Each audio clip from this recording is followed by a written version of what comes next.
Om.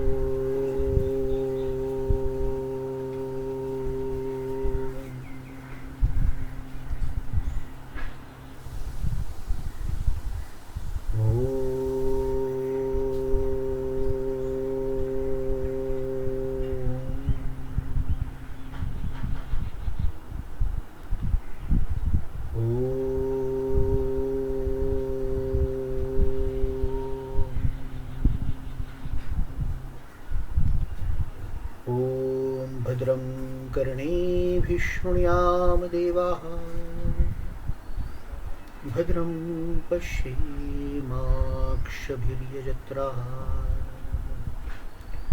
स्थिरैरङ्गैस्तुष्ट्वांसस्तनूभिः व्यशेम देवहितं यदायुः Om Shanti Shanti Shanti. Hello friends, this presentation, a very small video presentation, is mainly concerned with PPT3. Many of you have already submitted some part of it. It's quite good. Some are yet to do it, and then they express that some help can be given, some major points can be discussed, especially those who missed Zoom meeting. So I'm taking those points.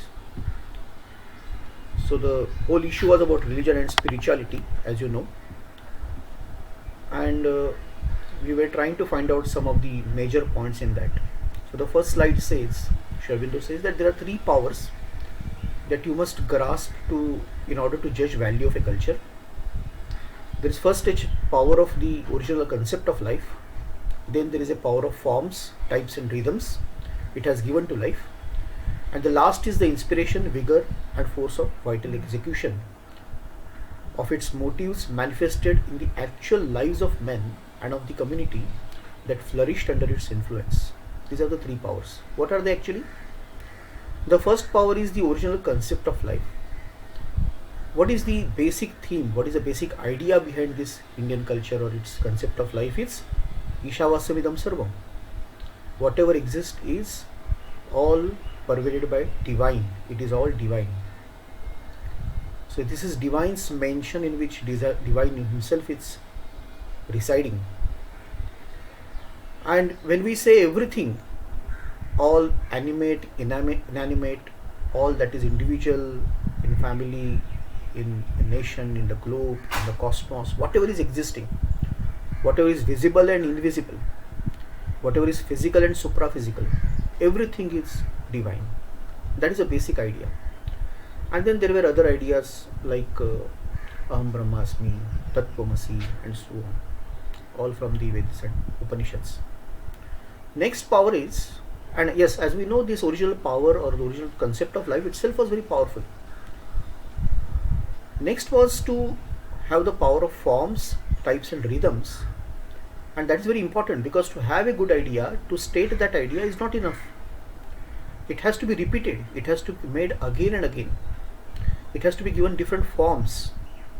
Those forms can be in the terms of physical things, in terms of some mental creations, it can be terms of some vital creations, but forms are necessary.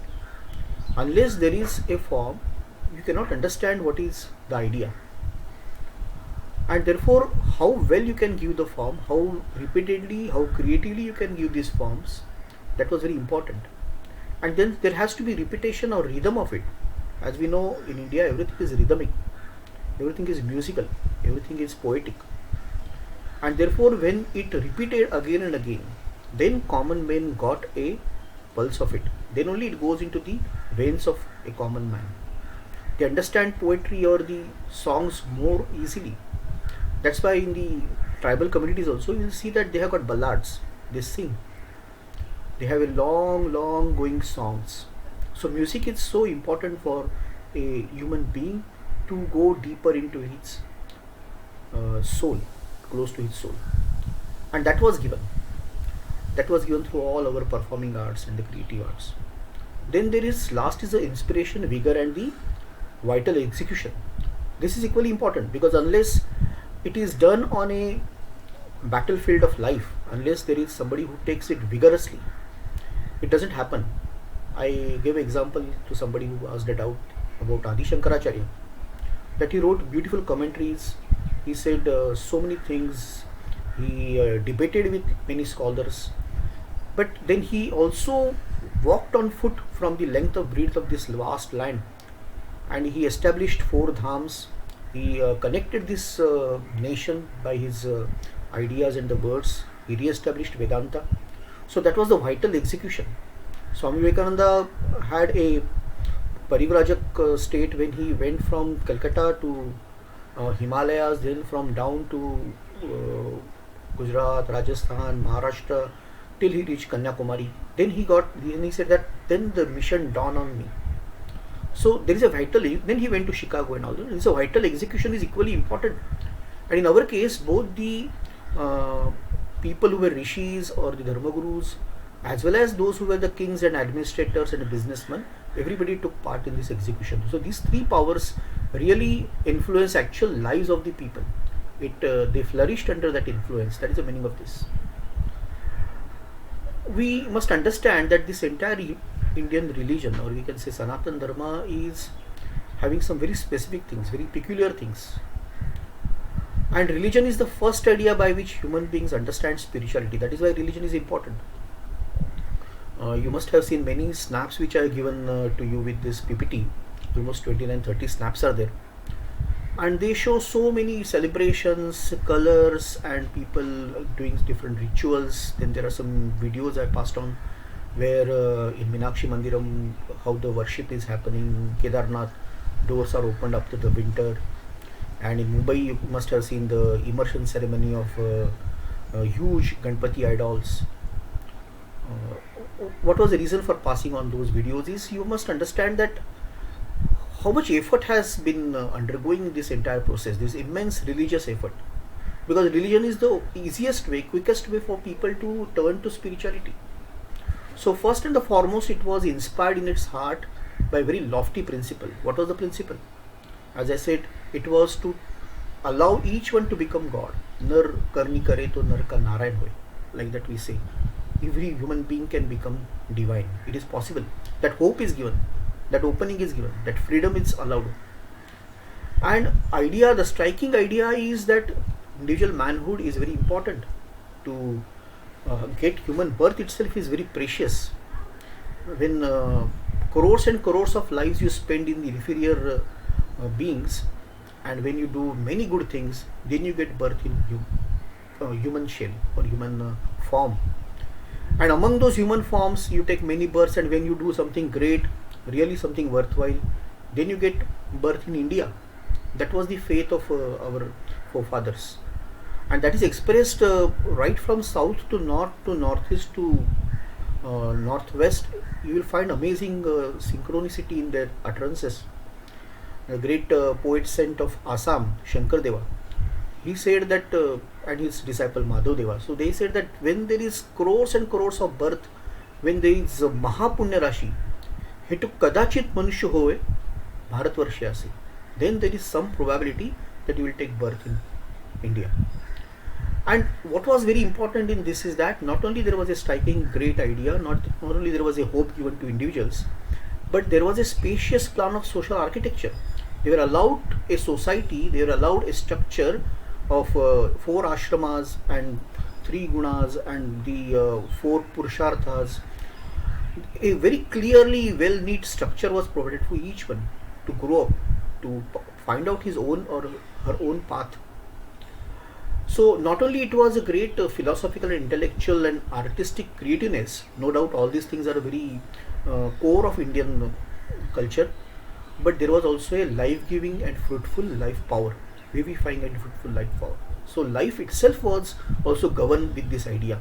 There was a power given of life, because unless you connect with life, unless you are able to connect with people in their daily life, all this just remains sermons and philosophies which nobody will take. And therefore, unless we understand this basic adequate account of this spirit, Because there were other cultures also, like Greek and Roman civilizations. There were many European cultures, Western cultures. Nothing wrong with that. They all had great ideas, great prophets.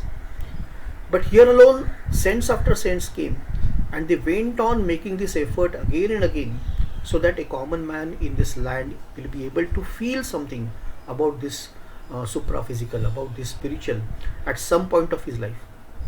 Not a single event of his life, not a single moment of his life, not a single turn in his life can be made unless there is some reference to the divine, unless there is some understanding about futility of the finite ends. That finite has got some futility. This sansara, this ever moving existence all around me is not the only thing, not the ultimate thing. It cannot give me lasting happiness, cannot give me the ultimate truth, cannot give me the immortality. This futility of finite ends must be understood by everyone.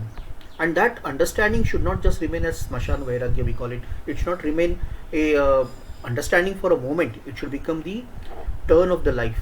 The life has to be turned. The life has to be turned inward. And that is where the whole root of difference between Indian and European cultures come. Because it is this part where you can see that entire life was having this spiritual aim. Everything was supposed to be doing that. And then this turn and this aim imposes its all rich and luxuriant variety of forms and rhythms, which gave it a unique character.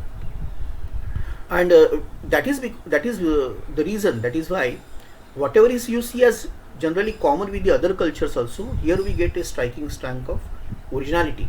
We look very original here because of this understanding of complexity of human being, complexity of group of the human beings. You must understand, because our psychology of Indian culture is so deep through their yoga and their all streams of their Vedic and Upanishadic wisdom. They realize that there are so many parts and planes of the being. It's not single person. There are so many persons inside you and inside me, and each one is aspiring something different. There is so much conflict inside, and therefore this aspiration, this you can say this mundane ideas, this cravings, this greed, all these things have to be taken care of. The sensory pleasures, and if you negate that, if you just feel that no, this is taboo, this cannot be done, this is a unethical thing, then you can talk like that to people and people will revere you as a great person, but they will never follow you in their life because it is not possible for them. It is important that they should be lifted from the point where they are and from the route which they can take. So multiplicity or infinity of routes possible, infinity of points of start possible, infinity of points of exit possible, and infinity of possibilities in going up are also possible. In fact, infinity of the form of God is also possible. Each one can have his own God. Swami Vivekananda said, our religion will be having so many sects and so many forms and so many its subparts, because each person ideally can have his own God, Ishta Devata. That is the idea. That is why this 33 crores idea is that time the population must have been 33 crores. Today it can be 130 crore gods each one can have. That freedom nobody else has given. And that was given because of the deeper understanding of human psychology and the group psychology. It is a must, because unless you turn this nature upward, unless you allow all his pettiness, his smallness, his cravings, and then take them up, he is not going to come up. So to turn the whole life to spirituality is the whole thing which is required. And that is how the temple of Indian culture was constructed. Lot of scaffolding was given, lot of entrances were given, lot of layers and the stores were given. And from that you can go up. You can come from any point, you can come from any dwar, but you are allowed to go up. That is very important consideration. That is only very important. Only a compassionate guru can do like this. That's why in one place Swami Vivekananda says that Shruti takes devotee gently by her hand and then leads him or her to her destined goal. This taking gently by hand, as if a mother is taking a child, just giving her finger to the child, and child grabs the finger and then slowly walks after her. And when he starts walking few steps, even if he stumbles, even if he tries to fall down, there is mother to just immediately catch the child and take him in his arms, take her in his arms. That type of motherly care, that type of motherly consideration, Swami says, Shruti takes devotee gently by her hand.